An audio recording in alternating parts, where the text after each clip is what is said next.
Olha, e eu também tenho uma história bonita também, não foi comigo, mas foi eu estava perto. O cação aniquim, ele é feroz porque a boca dele é cheia de dentes. Acho que a senhora já viu aí uma boca de aniquim, como é que é, né? Briga com o peixe-agulha. O peixe-agulha, ele tem uma espada na frente, uma espada mesmo. O aniquim torou o agulhão, o peixe-agulha, assim, no umbigo mais ou menos. A parte da cauda do agulhão foi para o fundo. Então o que Abel fez? A parte da cabeça, que era um enorme, ele pegou e amarrou no bote. E por isso que a gente não via o que ele estava fazendo.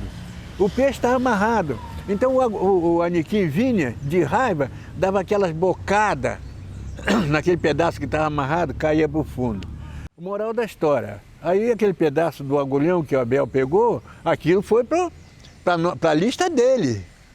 Ele pegou aquele peixe, aquele pedaço de peixe, foi quando chegou em terra, foi para a lista dele. 160 quilos, um pedaço do agulhão que trouxemos para a terra.